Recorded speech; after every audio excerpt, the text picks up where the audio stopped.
नमस्कार, मैं डॉक्टर स्नेहलता दोरनाला, बाल रोग विशेषज्ञ वैद्य यज्ञदत्त शर्मा आयुर्वेद महाविद्यालय कुर्जा से बोल रही हूँ। मेरे साथ डॉक्टर ज्योत्सना ठाकुर, स्त्री रोग प्रसूति विशेषज्ञ हैं मैडम। इनसे आज हम ये जानेंगे कि फैमिली प्लानिंग मेथड क्या है और इसके क्या बेनिफिट्स हैं, और इसकी अधिक जानकारी के लिए आप कम्युनिटी हेल्थ वर्कर के बिहाफ पे मैं क्वेश्चंस पूछने जा रही हूँ। तो आइए देखते हैं। नमस्कार मैडम। नमस्कार मैम।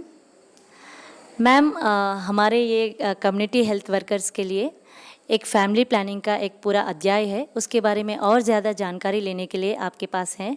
तो आप ये बताइए कि ये फैमिली प्लानिंग का मतलब क्या है?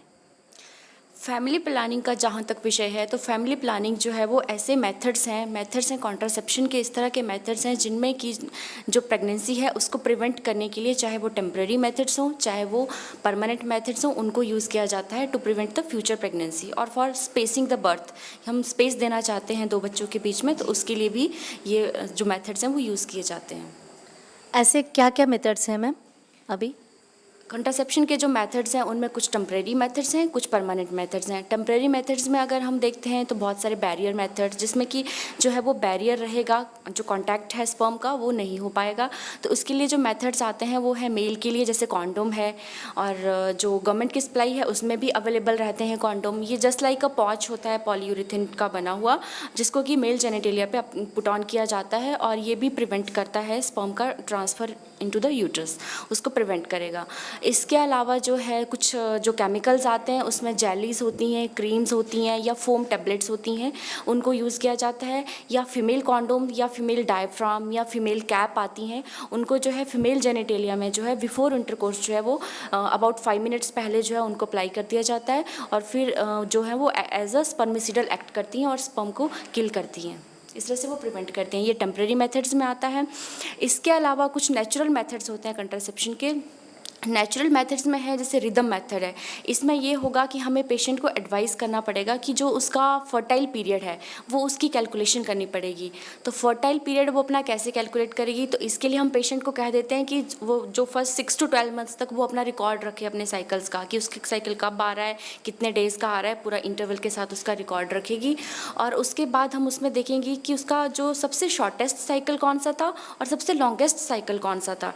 तो जो शॉर्टेस्ट साइकिल होगा उसमें से हम 20 डेज़ माइनस करेंगे, और जो उसका लॉन्गेस्ट साइकिल होगा उसमें से हम 10 डेज़ माइनस करेंगे। तो जो डेज़ बीच में आ रहे हैं वो डेज़ जो है जो उसका फर्टाइल पीरियड है, उस दौरान पेशेंट को हमने एडवाइस करना है कि उसने एब्सटिनेंस में रहना है, उस टाइम पे जो है सेक्शुअल इंटरकोर्स नहीं करना है, वो उसका फर्टाइल पीरियड है।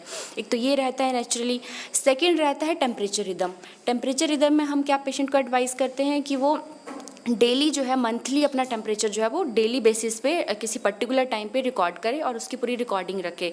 फिर उसमें हम देखेंगे कि जो भी डेज़ रह रहे हैं जिस दौरान टेम्परेचर उसका रेज्ड है, बेसल बॉडी जो टेम्परेचर है वो रेज्ड रहेगा, तो वो 3 दिन और उसके साथ के जो है पीछे के 3 दिन वो उस टाइम जो है एब्सटिनेंस को मेंटेन करेंगी। इसके अलावा जो थर्ड रहता है वो रहता है म्यूकस रिदम। उसमें भी हम पेशेंट को ये एडवाइस करते हैं कि वो नोटिस करेगी होल मंथ, पूरा महीना वो अपना नोटिस करेगी कि कब उसको कौन से डेज़ में लगता है कि म्यूकस सिक्रेशन जो है वो परबेज़ानली ज़्यादा हो रही है। तो वो जो डेज़ रहेंगे जिनमें म्यूकस की सिक्रेशन ज़्यादा होगी उस दौरान हम उसको एडवाइस करेंगे कि उस टाइम पे एब्सटिनेंस रखना है, क्योंकि मोस्ट प्रोबेबली चांसेस हैं कि तब जो है वो ओवुलेशन होगा और उसके बाद प्रोजेस्टेरोन रिलीज़ होगा। वो थर्मोजेनिक है तो इसलिए टेम्परेचर उस टाइम रेज होगा और उस वजह से जो है वो म्यूकस की सिक्रेशंस भी बढ़ेंगी। तो उस दौरान हम उसको एडवाइस करेंगे कि एब्सटिनेंस में रहे। ये तो हो गए नेचुरल मेथड्स। इसके अलावा आती है इंट्रायूट्राइन डिवाइसेस, जैसे कि ओपन डिवाइसेस होती हैं, कुछ क्लोज डिवाइसेस होती हैं। क्लोज डिवाइसेस जो हैं अब वो बैन हो गया, उतना यूज़ में नहीं है, लेकिन ओपन डिवाइसेस जो हैं वो ज़्यादा यूज़ में। तो उसमें कॉपर टी है, जैसे कॉपर टी 200B है, 4 ईयर्स के लिए हम उसको यूज़ कर सकते हैं, स्पेसिंग ऑफ बर्थ के लिए बेस्ट है। इसके अलावा जो है वो कॉपर टी 380A है, उसको प्रोलॉन्ग पीरियड अगर आप 10 ईयर्स के लिए भी यूज़ करना चाहते हो तो 10 ईयर्स के लिए भी यूज़ कर सकते हो। और इसके अलावा जो है मल्टी लोड आ गई है, ठीक है, तो मल्टी लोड यूज़ कर सकते हैं। मल्टी लोड 375 है, इसमें 5 ईयर्स के लिए आती है। और इसके अलावा जो है वो डिवाइसेस आती हैं LNG IUS, ठीक है, लिवोनॉर्जेस्ट्रॉल की इंट्रायूट्राइन डिवाइसेस होती हैं। ये हार्मोन कंटेनिंग डिवाइसेस हैं, क्योंकि जो कॉपर टी वगैरह है इनमें कॉपर रहता है और कॉपर भी जो है वो इंटरफेयर करता है इम्प्लांटेशन के साथ, तो प्रिवेंट करेगा प्रेगनेंसी को। लेकिन जो LNG डिवाइसेस हैं ये हार्मोन कंटेनिंग डिवाइसेस हैं, तो इनमें हार्मोन प्रिपरेशंस रहती हैं जो कि हमारी जो गर्भाशय की झिल्ली होती है उस परत को बनने में रोकती हैं। जब वो परत नहीं बन पाई तो अगर स्पर्म और ओवम का मिलन हो भी जाता है तब भी जो है वो प्रेगनेंसी वहाँ पे नाइडेशन जो है उसका नहीं हो पाएगा। तो इसलिए ये डिवाइसेस भी अब ज़्यादा यूज़ में हैं। इसके अलावा जो है आती हैं स्टेरॉयडल कॉन्ट्रासेप्शंस, तो उसमें जो है वो पिल्स आती हैं, ओरल कॉन्ट्रासेप्टिव पिल्स। उसमें कुछ कंबाइंड पिल्स भी होती हैं जिसमें एस्ट्रोजन प्रोजेस्टेरोन दोनों रहता है, और कुछ जो होती हैं वो ओनली प्रोजेस्टेरोन कंटेनिंग पिल या फिर ओनली एस्ट्रोजन कंटेनिंग पिल। जो OCPs हैं, जो ओरल जो भी कॉन्ट्रासेप्टिव पिल्स हैं, ये जो वर्क करती हैं ये तो इस तरह से करती हैं, या तो ये ओव्यूलेशन को प्रिवेंट करती हैं, या तो फिर ये जो एंडोमेट्रियम की जो झिल्ली है हमारी गर्भाशय की सतह है उसको बनने से रोकती हैं, या फिर जो म्यूकस है, सर्वाइकल म्यूकस है, उसको बहुत ज़्यादा स्कैंटी कर देती हैं, जिसकी वजह से स्पर्म जो है वो पेनिट्रेट ऊपर गर्भाशय में नहीं कर पाता है और इस तरह से प्रेगनेंसी को प्रिवेंट करते हैं। और इसके अलावा जो आती हैं वो है परमानेंट कॉन्ट्रासेप्शन। परमानेंट कॉन्ट्रासेप्शन में आता है वेसेक्टमी और ट्यूबेक्टमी, जो है वो फीमेल के लिए, वेसेक्टमी जो है वो मेल्स के लिए आती है। और इसके अलावा नाउअडेज अब इंजेक्टेबल भी आ गए हैं, तो इंजेक्टेबल में अब जो आती हैं कॉन्ट्रासेप्शन के लिए उसमें जो DMPA है, डिपॉट मेट्रोक्सीप्रोजेस्टेरोन एसीटेट के इंजेक्शंस हैं, या फिर नॉर्थिस्ट्रॉन एंथानेट के इंजेक्शंस आते हैं। ये शॉर्ट टर्म के लिए हैं, जैसे कि इंजेक्शन, जैसे DMPA का इंजेक्शन है तो 150 mg का होगा तो एवरी 3 मंथ्स उसको लगाना पड़ेगा, अगर 300 का होगा तो एवरी 6 मंथ उसको रिपीट करना पड़ेगा इंजेक्शन। तो इसमें ये है। और दूसरा इसका ये ड्रॉबैक है कि जब इसको यूज़ करते हैं तो अगर आपने इसको शॉर्ट टर्म स्पेसिंग के लिए आपने यूज़ किया है और उसके बाद आप चाहते हैं कि उसको दोबारा प्रेगनेंसी हो जाए तो थोड़ा डिले हो जाती है इसमें, अबाउट 6 to 8 मंथ्स जो है वो लग जाते हैं दोबारा कंसीव करने में। इसका ये ड्रॉबैक रहता है। और इसके अलावा अब नॉर प्लांट्स आ गए हैं। नॉर प्लांट्स जो हैं जस्ट कैप्सूल लाइक होते हैं, कैप्सूल है, उनमें भी फिल किया गया हार्मोन कंटेनिंग कैप्सूल्स हैं। उनको जो हमारी लेफ्ट आर्म, जो नॉन डोमिनेंट आर्म रहती है, उसके अपर एस्पेक्ट में, elbow say about 6 to 7 centimetre above जो है इस पे, इस एस्पेक्ट पे, इनर एस्पेक्ट जो है आर्म का, इस पे जो है वो इम्प्लांट कर दिए जाते हैं। लेटेस्ट है। हाँ, लेटेस्ट जो है वो इम्प्लांट कर दिए जाते हैं, और ये भी लॉन्ग टर्म, जैसे 10 ईयर्स तक का भी नॉर प्लांट आता है। तो ये जो है वो एज अ, अगर कोई परमानेंट स्टरलाइजेशन नहीं करवाना चाहते हैं तो उन लोगों के लिए ये भी मेथड जो है वो बेटर है। मेरा अगला प्रश्न है कि हमारे जो कम्युनिटी हेल्थ वर्कर्स घर घर जाके हर एक महिला को जागरूक रखने के लिए इसके लाभ बताइए, और वो भी ज़्यादा टेक्निकल टर्म्स ना यूज़ करके आम भाषा में समझाइए। ठीक है। जो फैमिली प्लानिंग है इसका बहुत ज़्यादा इम्पोर्टेंस है हमारी लाइफ में, क्योंकि पहले के समय में हम देखते थे कि मदर का जो डेथ रेट है वो बहुत ज़्यादा था। मदर की जो आफ्टर डिलीवरी की बात करें हम, चाहे वो अनवांटेड प्रेगनेंसीज हो करके अनसेफ अबॉर्शंस करवा रही है, इस वजह से चाहे हम बात करें तो बहुत ज़्यादा जो है वो डेथ रेट का चांसेस जो है वो बहुत ज़्यादा थे। इसके अलावा हम उसके हेल्थ स्टेटस को मेंटेन नहीं कर पा रहे थे, क्योंकि जल्दी जल्दी बार बार प्रेगनेंसी हो जाती है, इसलिए हेल्थ स्टेटस बिल्कुल रिस्टोर हो नहीं पाता है, और इस वजह से मदर की डेथ और इलनेस बहुत ज़्यादा रहती है। नहीं दे पाते रिस्टोर हो जाए, क्योंकि हम मानते हैं कि कम से कम 3 साल उस स्टेटस को दोबारा रिस्टोर होने में लगते हैं, लेकिन जब बार बार जल्दी जल्दी प्रेगनेंसी हो जाएगी तो उस कंडीशन में फिर मदर की डेथ के चांसेस ज़्यादा हो जाते हैं। और दूसरी बात, बच्चे के लिए अगर हम देखते हैं तो उसमें अगर बार बार प्रेगनेंसी होगी तो जो बच्चा पहले से पैदा हो रखा है उसकी केयर अच्छे से नहीं हो पाएगी, उसको न्यूट्रिशन प्रॉपर नहीं मिलेगा, वो फीडिंग उसको नहीं करवा पाएगी, तो इस वजह से उसकी भी हेल्थ जो है वो अपसेट होगी, तो इसमें बच्चा भी जो है वो सफ़र करेगा। तो मदर और जो बेबी है दोनों के लिए जो है वो हैज़र्ड्स हैं अगर हम फैमिली प्लानिंग को यूज़ नहीं करते हैं। तो एक तो मदर की हेल्थ स्टेटस को मेंटेन रखने के लिए, ताकि वो बर्थ स्पेसिंग कर सके और वो फ्री रहेगी कि वो जब चाहे तब वो पैदा कर सकती है बच्चा दूसरा। और बच्चे के लिए भी बेटर है कि उसकी न्यूट्रिशन प्रॉपर होगी, उसकी देखभाल प्रॉपर होगी। और थर्ड जो मेन है वो हम इकोनॉमिक पर्पस से देखें तो वो भी उसके लिए, फैमिली के लिए इकोनॉमिकली ज़्यादा बेटर होगा कि जितने कम बच्चे होंगे और स्पेसिंग होगी उतना उनकी ज़्यादा केयर कर पाएंगे। और इसके अलावा सबसे बड़ा बेनिफिट है पॉपुलेशन स्टेबलाइजेशन जो है वो होगा, कि हम जनसंख्या नियंत्रण कर पाएंगे। और इसके अलावा जो है वो इकोनॉमिक बर्डन जो है वो नहीं पड़ेगा हमारे रिसोर्सेज के ऊपर, तो हम बेटर जो है वो एजुकेशन, बेटर जो है वो हॉस्पिटल सर्विसेज सब जो है लोगों को दे पाएंगे। इसलिए फैमिली प्लानिंग जो है वो इम्पॉर्टेंट है। तो हमारे कम्युनिटी हेल्थ वर्कर्स का ये रोल है कि उनको ये सब जो है बेनिफिट्स जो है लोगों को समझाने हैं कि ये इससे बेनिफिट होते हैं, इसलिए आप ज़्यादा से ज़्यादा लोगों को एनकरेज करना है कि वो अडॉप्ट करें, कोई भी फैमिली प्लानिंग जो है मेथड जो है उनको अडॉप्ट करें। जी मैम, हम ये भी देखने को मिलता है कि डिलीवरी हो जाता है, उसके बाद लैक्टेशन पीरियड में किस तरह के फैमिली प्लानिंग को अपनाना चाहिए और कितने दिन के बाद अपनाना चाहिए? लैक्टेशन जो पीरियड रहता है जस्ट आफ्टर डिलीवरी, तो उसके बाद डिपेंड करता है कि मदर लैक्टेटिंग है या नहीं लैक्टेटिंग, नॉन लैक्टेटिंग है, वो बच्चे को दूध पिला रही है या नहीं पिला रही है। तो सबसे पहली बात आती है, अगर मदर बच्चे को दूध नहीं पिला रही है तो वो 3 वीक्स के बाद ही उसको कॉन्ट्रासेप्शन मेथड जो है वो कोई भी यूज़ कर लेना चाहिए। लेकिन अगर मदर जो है वो लैक्टेटिंग है, वो बच्चे को दूध पिला रही है, तो अप टू 6 मंथ्स जो है वो इतनी ज़रूरत नहीं पड़ती है, अगर वो एक्सक्लूसिव ब्रेस्ट फीडिंग करा रही है।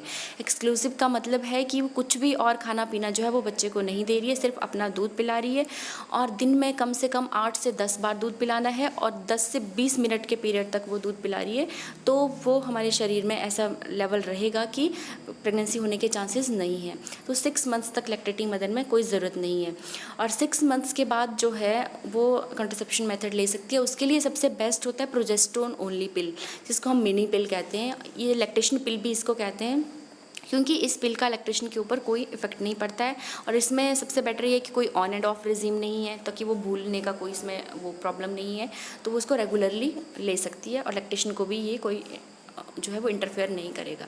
तो बेस्ट उसके लिए है प्रोजेस्टेरोन ओनली पिल। अच्छा मैम, बताइए कि कुछ महिलाओं को अबॉर्शंस होते हैं, अबॉर्शन होने के बाद ये फैमिली प्लानिंग का मेथड कितने दिन में अपनाना चाहिए और कौन सा मेथड लेना चाहिए? अबॉर्शन हो जाने के बाद जैसे ही पेशेंट की डीएनसी हुई है, अगर उसका कंप्लीट जो है इवैक्यूएशन हो चुका है, तो उसी दिन जो है थोड़ा सा ओस ओपन रहता है, तो हम उसी दिन जो है वो कोई भी डिवाइस जो है वो इंसर्ट कर सकते हैं, और अगर वो ओरल पिल्स लेना चाहती है तो उसी दिन से वो पिल जो है वो कंटिन्यू कर सकती है। मैम, आपके पास ऐसा कोई मेथड्स हैं जो आप दिखा सकते हैं हमारे कम्युनिटी हेल्थ वर्कर को? ये एक है टेम्परेरी मेथड्स में जो मैंने बताया, उसमें मैकेनिकल मेथड्स में आता है। मेल के लिए है कॉन्डोम, ये पॉलीयूरेथेन पॉच लाइक स्ट्रक्चर है जिनको मेल के लिए यूज़ किया जाता है, और ये गवर्नमेंट सप्लाई में भी आता है निरोध नाम से, और ये लोगों को फ्रीली जो है वो दिया जाता है, बांटा जाता है, जो हमारी सर्विसेज हैं उसके अकॉर्डिंग। और इसके अलावा इसके सबसे ज़्यादा बड़ा बेनिफिट जो है वो है प्रिवेंशन अगेंस्ट द जो भी रिप्रोडक्टिव ट्रैक इन्फेक्शंस हैं या सेक्सुअली ट्रांसमिटेड डिजीज़ हैं, उनके अगेंस्ट जो इन्फेक्शन जो है उसके अगेंस्ट जो है ये प्रिवेंट करता है। तो इसका सबसे बेस्ट जो है वो यही इसकी एडवांटेज है। इसके अलावा क्या है मैम? इसके अलावा ये है मालायन, ये जो है वो ओरल कंट्रासेप्टिव पिल्स हैं, और ये पिल्स जो है ये कंबाइंड पिल्स हैं, इसमें एस्ट्रोजन और प्रोजेस्टेरोन जो है वो दोनों हैं, और ये भी वैसे ही वर्क करती है कि ओवुलेशन को प्रिवेंट करेगी, या फिर जो हमारी गर्भाशय की झिल्ली है उसको बनने से रोकेगी, और इस तरह से ये प्रेगनेंसी को रोकती है। इनका लेने का जो सबसे मेन मेथड है वो सबसे ज़्यादा इंपॉर्टेंट है कि आपने कब स्टार्ट करनी है पिल लेना। तो पिल स्टार्ट करनी है आपने खाना, तो उसके लिए है कि जो आपका मासिक चक्र आता है, मासिक चक्र का जो पहला दिन है, अपने पहले दिन से इसमें बना होता है कि 1 2 3 4 इस तरह से मार्किंग होती है, 21 दिन की ये पिल होती है। तो आपने जो फर्स्ट डे है आपके मासिक चक्र का, उस दिन से आपने पिल लेना शुरू कर देना है, और फिर डेली आपने लेना है 21 दिन तक। उसके बाद जो होता है 1 वीक ऑफ रहता है, और फिर उसके बाद 8th डे पे दोबारा से आपने पिल स्टार्ट कर देना है, इर्रिस्पेक्टिव कि आपको जो है वो मासिक चक्र शुरू हुआ या नहीं हुआ, लेकिन आपने 1 वीक का ऑफ दे करके 8th डे से दोबारा से शुरू कर देना है। इसके अलावा इम्पॉर्टेंट चीज़ इसमें ये रहता है, इसके डिसएडवांटेज ये है कि पेशेंट भूल जाती है, कि वो भूल जाएगी कि उसको पिल खाना है। तो ऐसी कंडीशन में जब पेशेंट भूल गई हो पिल खाना है, तो उसको ये एडवाइस कर सकते हैं कि जैसे ही उसको नेक्स्ट डे याद आता है, वो उसी टाइम जो है वो उस पिल को दोबारा ले ले। 2 पिल उस दिन इकट्ठा ले सकती है, और फिर रेस्ट ऑफ द शेड्यूल जो है वो वैसे ही कंटिन्यू कर सकती है। लेकिन अब अगर मान लो वो 3-4 दिन के लिए भूल गई है, तो फिर उस दौरान उसको बताएंगे कि वो अपनी पिल्स लेना शुरू कर दे, लेकिन इसके साथ में जो नेक्स्ट 1 वीक है, इस दौरान वो कुछ भी टेम्प्रेरी मेथड जैसे मैंने बताया कॉन्डोम, वो सब यूज़ करें, वो इम्पॉर्टेंट है। और दूसरी बात ये है कि जब भी हमने किसी पेशेंट को जो है पिल्स देनी है, तो उससे पहले हमें कुछ बातें ध्यान में रखनी चाहिए। तो ऐसे पेशेंट का हमने सबसे पहले उसका वेट कितना है, उसका ब्लड प्रेशर कितना है, उसको कोई कार्डियोवैस्कुलर डिजीज़ तो नहीं है, कोई लीवर का डिजीज़ तो नहीं है, तो या कोई पेल्विक एग्जामिनेशन उसकी बहुत ज़रूरी है, प्रॉपर हिस्ट्री लेना है, साइटोलॉजी ज़रूरी है, सर्विक्स में कोई इन्फेक्शन या किसी तरह की कोई अबनॉर्मेलिटी तो नहीं है। ये सब चेक करने के बाद ही हम उसको पिल प्रेस्क्राइब करेंगे। और पिल प्रेस्क्राइब करने के बाद भी ये है कि पेशेंट को एवरी 3 मंथ्स पहले हम जो है वो यही सब एग्जामिनेशन करते रहेंगे, फिर एवरी 6 मंथ, फिर ईयरली अगर कोई प्रॉब्लम नहीं है तो उसको कहना है ये सब चेकअप जो है वो करवाने ज़रूरी है, ताकि अगर कोई एबनॉर्मेलिटी आ रही है तो हम उसको डिटेक्ट कर सकें।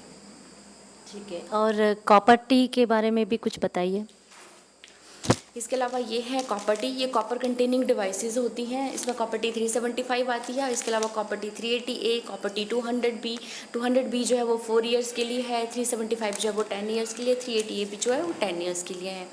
तो ये कॉपर टी, इनमें कॉपर कंटेनिंग होती हैं। तो इसका तो मेन काम यही है कि जो अगर स्पर्म ओवम का मिलन हो भी गया है तो उसने जो रोकना है वो है इम्प्लांटेशन को, कि जहाँ पे गर्भाशय में आकर के वो जो बना है वो वहाँ पे आकर के इम्प्लांट हो, उससे पहले जो है उसको प्रिवेंट करेगा कॉपर। और इसके अलावा जो है ये टी शेप की डिवाइस होती है और इंसर्ट की जाती है जैसे ही पेशेंट को एडवाइस करते हैं कि जैसे ही उसका पीरियड ख़त्म होगा तो पीरियड ख़त्म होते ही 2-3 दिन के अंदर जो है हम इसको एडवाइस इंसर्ट कर देते हैं।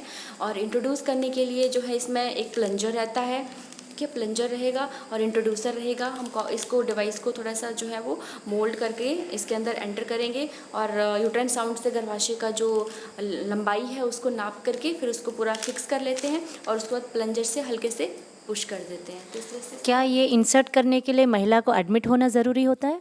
ये एक सिंपल ओपीडी प्रोसीजर है, इसके लिए महिला को एडमिट होने की कोई ज़रूरत नहीं है। कितने मिनट का प्रोसीजर है ये? ये 10 मिनट्स का, हार्डली 10 मिनट्स में ये आराम से हम इंट्रोड्यूस कर सकते हैं। ठीक है मैम, ये हॉस्पिटल जो है रूरल एरिया में है और काफ़ी सारे आसपास में गांव भी है। हमें ये देखने को मिलता है कि ये टीनेज प्रेग्नेंट लेडीज़ नहीं, टीनेज मैरिजेस काफ़ी ज़्यादा होते हैं। तो फर्स्ट टाइम अगर कोई टीनेज मैरिड लेडी अगर आपके पास आते हैं तो पहला प्रेगनेंसी डिले करने के लिए आप क्या सलाह दे सकते हैं उन्हें? टीनेज प्रेगनेंसीज जो होती हैं उसकी बहुत ही जो है हैज़र्ड्स जो है वो बहुत ज़्यादा होते हैं, क्योंकि बहुत ज़्यादा हाई ब्लड प्रेशर हो जाना, एनीमिया, सीवियर एनीमिया हो जाना, क्योंकि उनके जो शरीर के अंग हैं वो इतना मैच्योर नहीं हुए हैं कि वो उस प्रेगनेंसी को कंटिन्यू कर सकें। तो इसलिए हमें उनको ये एडवाइस करना बहुत ज़रूरी है कि आपको अभी अपनी फ़र्स्ट प्रेगनेंसी जो है एटलीस्ट 2 ईयर्स जो है वो पोस्टपोन करनी चाहिए। तो उसके लिए हम उनको एडवाइस कर सकते हैं कि जो है उनके लिए जो बेटर कॉन्ट्रासेप्टिव मेथड है वो या तो वो कोई टेम्प्रेरी मेथड यूज़ करें, लेकिन अगर वो टेम्प्रेरी नहीं यूज़ करना चाहते हैं तो बेस्ट जो है वो ओसी पिल्स हैं।